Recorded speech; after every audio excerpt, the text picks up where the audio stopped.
गांधी जी ने जबरदस्ती करके, उपवास करके हमारे लोगों पर, बाबा साहब अम्बेडकर पर, हमारे लोगों पर जॉइंट रख के थोपा।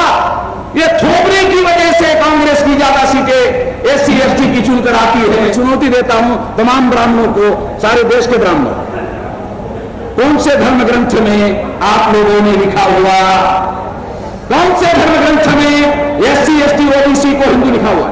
जब schedule caste, schedule tribe, OBC का आदमी अपने को हिंदू कहेगा, वो आरक्षण मानने का अधिकारी कैसे है? तो आज आरक्षण बचाओ संघर्ष समिति के आह्वान पर सामाजिक और आर्थिक न्याय सम्मेलन का आयोजन किया गया है। तो सबसे पहले मैं आरपी सिंह जी को इस काम के लिए, इस पहल के लिए धन्यवाद ज्ञापन करता हूँ कि उन्होंने इस मसले पर, इस समस्या पर इस बड़े सम्मेलन का आयोजन दिल्ली में किया। बहुत सारे वक्ताओं के द्वारा और बहुत सारे प्रोमिनेंट जो सांसद हैं उनके द्वारा बहुत सारी अहम बातें आप लोगों के सामने कही गई। मैं बहुत सारी बातें, बहुत लंबी बातें आप लोगों के सामने नहीं कहना चाहता हूं। कुछ दो तीन महत्वपूर्ण बातें ही आप लोगों के सामने कहना चाहता हूं। पहली बात तो ये है कि हम लोग जो है, जिन समस्याओं के बारे में चिंतित है, जिन समस्याओं के बारे में सारे देश भर में चर्चा करते हैं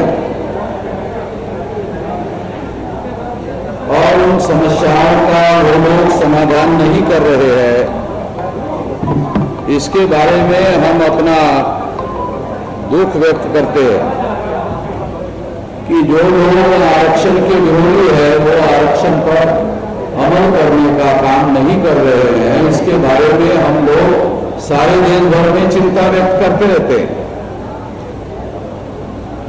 और उन लोगों से उम्मीद करते हैं जो आरक्षण के विरोधी है कि वो इस पर अमल करें। तो मैं ऐसा सोचता हूं कि ये जो सोचने का हमारा तरीका है, ये सोचने का तरीका सही नहीं है। ये तरीका सही नहीं माना जा सकता। इसे बहुत सारे लोग सही मानते हैं मगर मैं इसको सही नहीं मानता। ये विचार सही नहीं है क्योंकि इसकी वजह से हम लोगों को जो करना चाहिए वो नहीं कर सकते। तो इसलिए साथियों, पहली बात तो ये है कि हम लोगों को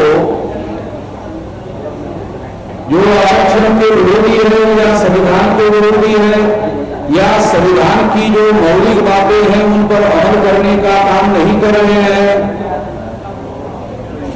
हम लोग केवल उनका विरोध करने से या उनकी चर्चा करने मात्र से इस समस्या का समाधान होने वाला नहीं।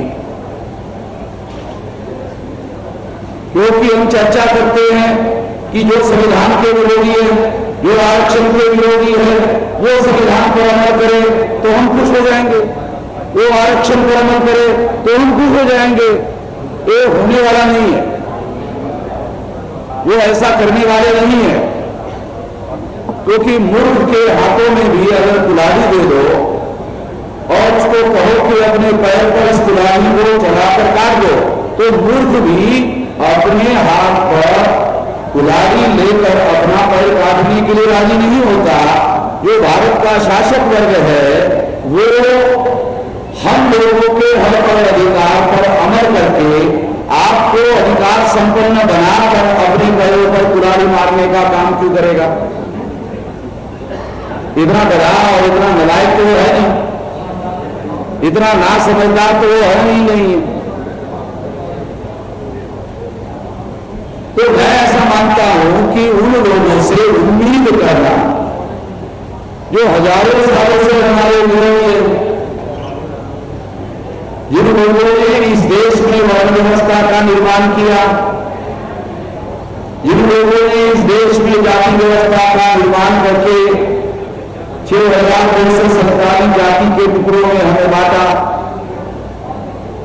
अंग्रेजों ने तो हिंदू मुसलमान दो ही टुकड़ों में बांटा था, मगर ब्राह्मणों ने 6,247 जाति के टुकड़ों में बांटा।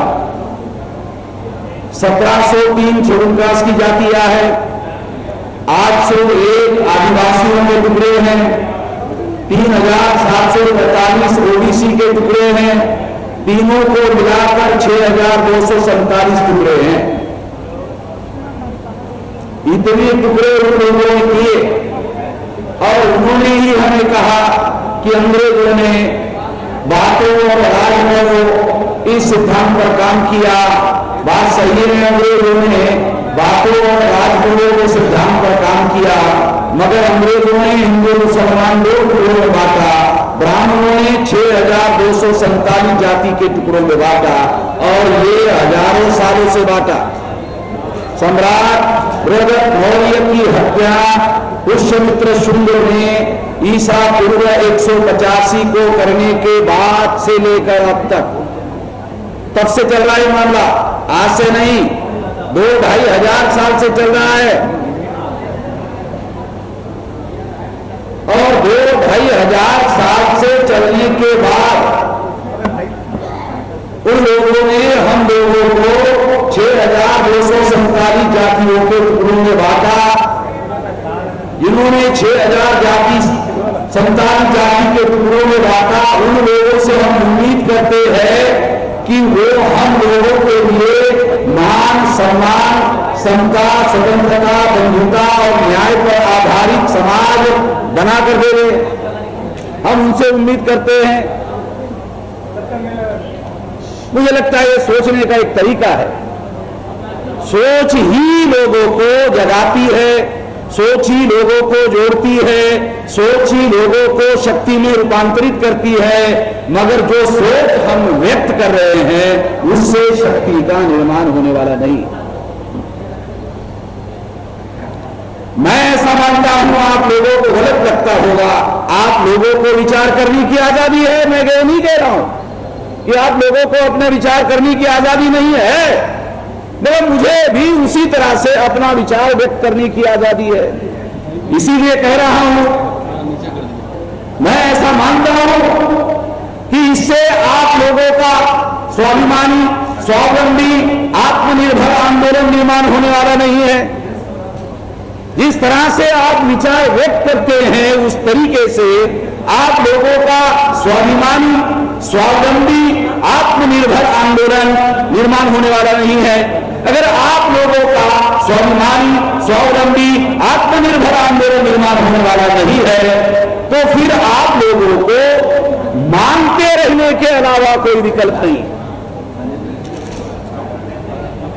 आप लोगों को निरंतर मांगते रहने का काम करते रहना पड़ेगा। मुझे लगता है कि काशीराम जी ने उस विचार का संगठित रूप से त्याग किया। किस विचार का संगठित रूप से त्याग किया? कि दूसरे लोग हमारा भला करने का काम करें, दूसरे लोग हमारा कल्याण करने का काम करें, दूसरे लोग हमारा उद्धार करने का काम करें। मुझे लगता है ये विचार हम लोगों का उद्धार करने का सही वास्तविक रास्ता नहीं। इससे निश्चित रूप से हम लोगों का रास्ता सही नहीं हो सकता। हम लोगों को ऐसा लगता है कि हमें पिछलग्गू बनने से भी हमारा उद्धार हो सकता है। ऐसा भी हमारे लोगों का सोच है कि हम जब पीछे लग्गू बने रहेंगे, दूसरों के पीछे पीछे चलते रहेंगे तो हमारा उद्धार हो जाएगा और वो लोग हमारा उद्धार कर लेंगे। अरे समस्याएं हमारी और समाधान अटल बिहारी, समस्याएं हमारी और समाधान अटल बिहारी कर लेगा, तो ये होने वाला नहीं है। और इस तरह की विचारधारा मुझे ऐसा लगता है सही नहीं है। इसलिए आपको अपना स्वावलंबी, स्वाभिमानी, आत्मनिर्भर आंदोलन निर्माण करने के अलावा कोई विकल्प नहीं है, कोई अल्टरनेटिव नहीं है। ये निर्माण करना होगा, ये आपका रास्ता भविष्य में हो सकता है। इस रास्ते पर आप लोगों को अमल करना होगा। आप लोगों को उचित लगे तो इस पर अमल करना है, आप लोगों को उचित ना लगे तो इस पर अमल नहीं करना है। ये बात ध्यान रखना। दूसरी एक बात, दो बातें कहकर अभी समाप्त कर देता हूं। एक बात, मैं तमाम मुस्लिम लोगों के बीच में जाकर भी काम करता हूं, तो मुसलमानों को एक बड़ा मिसअंडरस्टैंडिंग है कि बीजेपी के लोगों को अनुसूचित जाति और जनजाति के लोग बड़ी संख्या में वोट दे रहे हैं। यहां भी बहुत सारे लोगों को मैंने सुना इधर। मैं अगर उनको सवाल पूछूं कि आपके पास कोई तथ्यगत आंकड़े हैं, आपके पास बीजेपी को हमारे लोगों ने वोट देकर चुनाव जीतकर लाया, कोई है, फैक्ट है, कोई आंकड़े हैं, मैं आपको बताता हूं। मेरे पास है, मैं आपको बताता हूं। 303 सीटें लोकसभा में बीजेपी की चुनकर आई और उस 303 में 76 सीटें शेड्यूल कास्ट और शेड्यूल ट्राइब की रिजर्व सीटें चुनकर आई। 26 जनवरी 1950 को जब संविधान लागू हुआ था, उसके बाद कांग्रेस के भी शेड्यूल कास्ट और शेड्यूल ट्राइब की सीटें चुनकर आती थी। मैं आपको हिस्टोरिकल फैक्ट के आधार पर बता दूं। 26 जनवरी 1950 को जब संविधान लागू हुआ, 1952 को प्रथम लोकसभा का चुनाव हुआ, उस समय भी सबसे ज्यादा सीटें कांग्रेस की शेड्यूल कास्ट शेड्यूल ट्राइब की चुनकर आई। गांधी जी की वजह से शेड्यूल कास्ट शेड्यूल ट्राइब को लोगों को ज्वाइंट इलेक्टेड थोपा गया और इस ज्वाइंट इलेक्टेड की वजह से शेड्यूल कास्ट की संख्या 15% और 7.5% आदिवासियों की संख्या।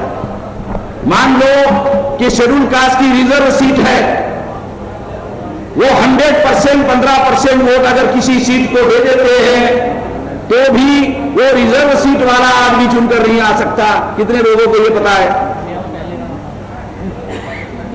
ये जो ज्वाइंट इलेक्टेड है, एक कॉन्स्टिट्यूशनल सिस्टम है, ये आर्टिकल 332, ये आर्टिकल 330, ये जो विधानसभा और लोकसभा के लिए ज्वाइंट इलेक्टेड है, इस ज्वाइंट इलेक्टेड में कांग्रेस की ज्यादा सीटें चुनवा कर लाई, बाबा साहब अम्बेडकर के जीवित होते हुए चुनवा कर लाई, बाबा साहब अम्बेडकर के हयात होते हुए जितवा कर लाई।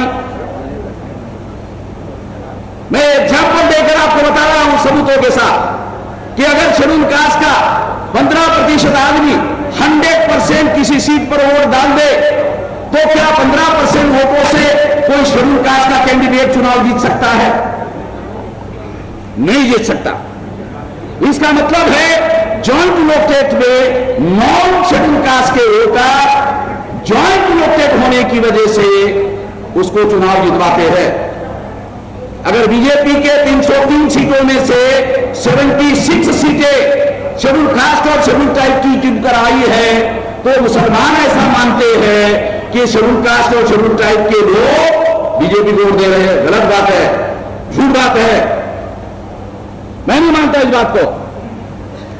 और मेरा जो तथ्य, मेरा जो कहना है, यही बात थी बाबा साहब अम्बेडकर ने राउंड टेबल कॉन्फ्रेंस में शेड्यूल कास्ट के लोगों को, शेड्यूल ट्राइब के लोगों को सेपरेट इलेक्टेड देने की मांग की थी। वो अंग्रेजों ने इस बात को स्वीकार किया।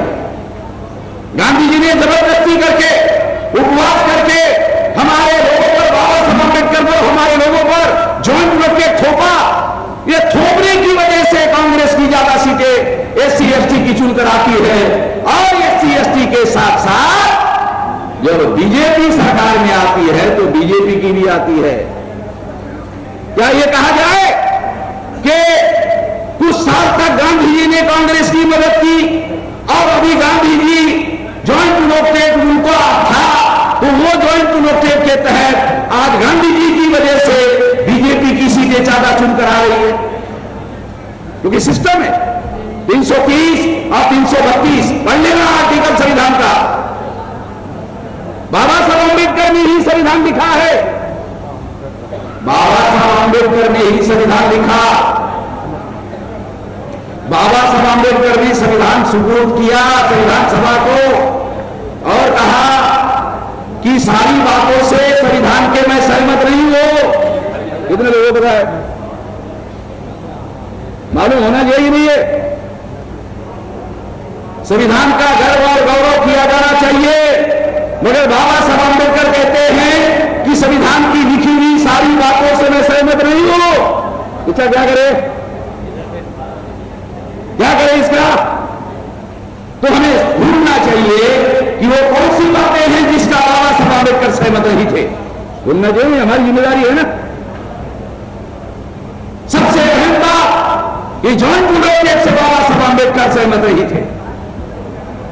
131 मेंबर पार्लियामेंट चुनकर जाते हैं शेड्यूल कास्ट और शेड्यूल ट्राइब के। मैं आपको स्टैंप पेपर पर लिखवाता हूं, आजाद भारत में सेंट्रल की कोई भी सरकार, चाहे कांग्रेस की हो चाहे बीजेपी की हो, कोई भी सरकार आज तक शेड्यूल कास्ट और शेड्यूल ट्राइब के सपोर्ट के बगैर दिल्ली में नहीं बनी। लिखवा लेना और जांच कर लेना जो कह रहा हूं। कोई भी सरकार, कांग्रेस की हो बीजेपी की हो, 131 मेंबर पार्लियामेंट शेड्यूल कास्ट और शेड्यूल ट्राइब के ज्वाइंट नोटेड में चुनकर जाते हैं और इनके सपोर्ट के बगैर दिल्ली में कोई भी सरकार सेंटर की नहीं बनती है। इवन बीजेपी की और नरेंद्र मोदी की कल की 2014 की सरकार, 2019 की सरकार, 2019 की सरकार में 303 सीटों में 76 सीटें SC और ST की बीजेपी की चुनकर गई है। SC और ST के लोगों ने वोट दिया, इस वजह से वो चुनकर गए हैं, ऐसा मुसलमान मानते हैं। और बात को समझ नहीं है मुसलमानों को। एक बात की, मुझे तो बहुत सारे मुसलमानों को ज्वाइंट नोटेड क्या मान रहा है यही पता नहीं है। वो संविधान में आज भी लागू है ये पता नहीं है। बहुत सारे मुसलमानों को पता नहीं है। बहुत सारे अभी हमारे सांसद भी, हमारे मित्र जो है वो भी ऐसे कह रहे हैं कि शेड्यूल कास्ट के लोगों को मुसलमानों के ऊपर बुलडोजर चलाया जा रहा है, इसलिए खुश होकर बीजेपी को वोट नहीं करना चाहिए। तो उनका मैं कहना है कि देते, हमारे लोग दे रहे, ऐसा उनका लॉजिक है। मगर मेरा ऐसा मानना है कि ज्वाइंट नोटेड में, ज्वाइंट नोटेड की वजह से बीजेपी के लोग चुनकर जा रहे हैं। वो शेड्यूल कास्ट के 15% से नहीं जा रहे हैं, 7.5 आदिवासी के परसेंटेज से नहीं जा रहे हैं। वो 52% OBC के लोग जो ना गर्व से कहो हिंदू है, गर्व से कहो हिंदू है, गर्व से कहो हिंदू है। ये पागलपन किसके अंदर है आप लोगों को तो पता है ना। तो ज्यादा पागलपन कहां पर है?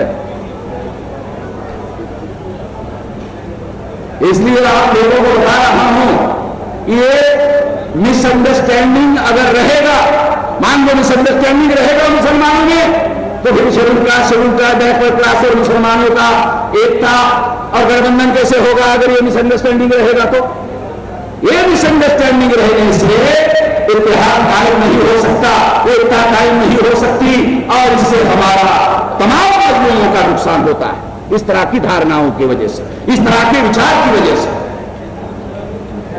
मैं मुसलमानों को यह अनुरोध करता हूं कि वो सेपरेट नोटेड का अध्ययन करे, वो ज्वाइंट नोटेड का अध्ययन करे। 1907 में लखनऊ पैक्ट में मुसलमानों को सेपरेट नोटेड मांगा गया और मुसलमानों को सेपरेट नोटेड दिया गया। सेपरेट नोटेड की वजह से मुसलमानों की लीडरशिप तैयार हुई। वो सेपरेट नोटेड हमारे लोगों को लागू नहीं होने दिया गया गांधी जी के द्वारा। और मेरे पास एक डॉक्यूमेंट्री एविडेंस है कि सेक्रेट लोकपेट से चुनकर जाने वाले लोगों को गांधी जी गुंडे कहते थे। सेक्रेट लोकपेट से चुनकर जाने वाले लोगों को गांधी जी गुंडे कहते थे। हमारे इलेक्टेड रिप्रेजेंटेटिव को गांधी जी गुंडे कहते थे, हमारे एमपी को गुंडे कहते थे। ये उनका सीक्रेट डायलॉग सरदार पटेल और गांधी जी के बीच में जो सीक्रेट डायलॉग एरोला जेल में हुआ, वो डायरी मेरे पास है, ये महादेव भाई देसाई ने लिखी। जो सीक्रेट डायलॉग गांधी जी और सरदार पटेल के बीच में हुआ, वो सीक्रेट डायलॉग जिस डायरी में लिखा हुआ है, वो डायरी मेरे पास में है। मैं इसलिए आप लोगों को बता रहा हूं कि गांधी जी शेड्यूल कास्ट के और शेड्यूल ट्राइब के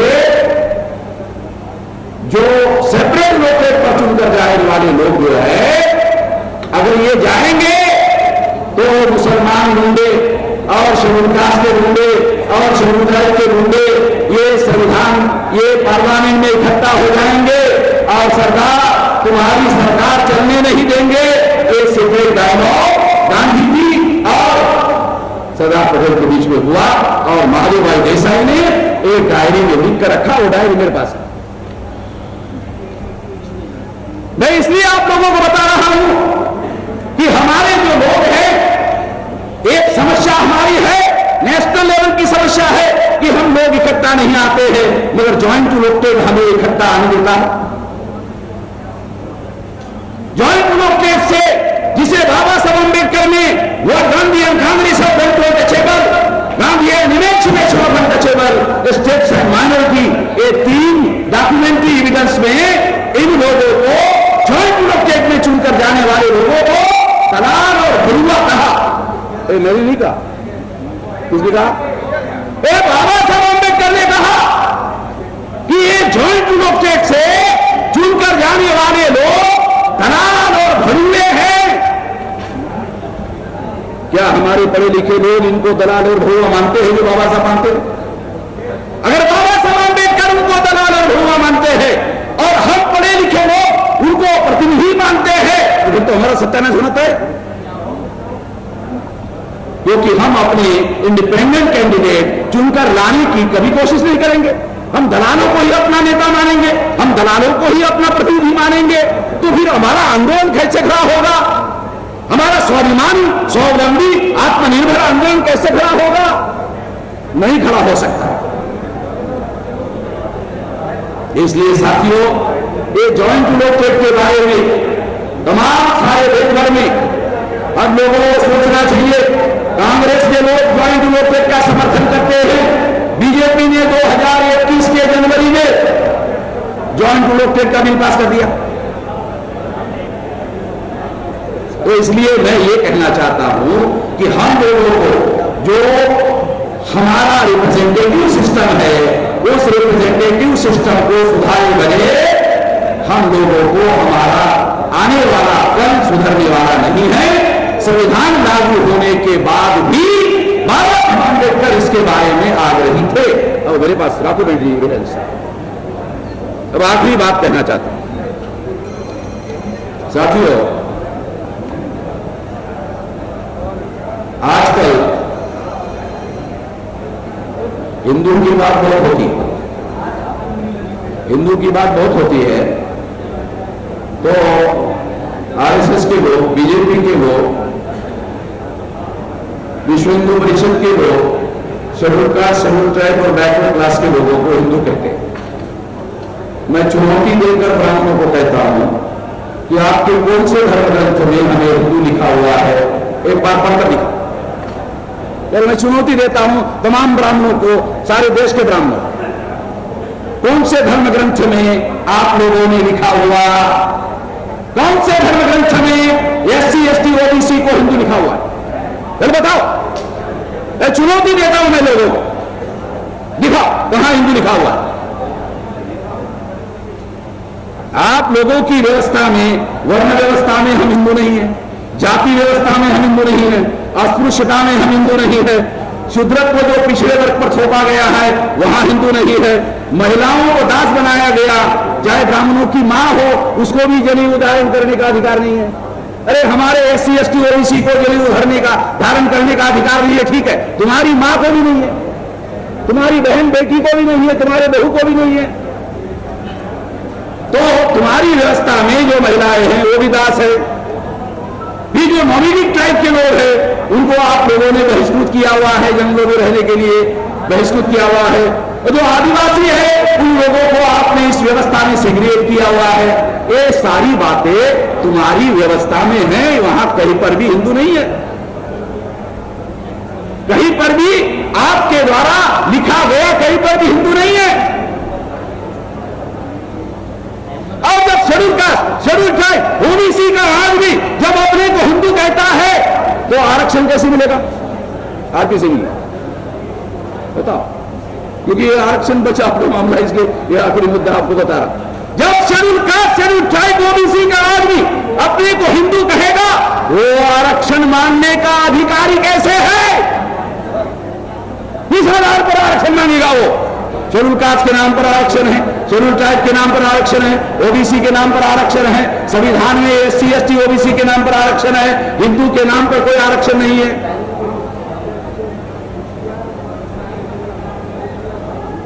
हिंदू के नाम पर कोई आरक्षण नहीं है।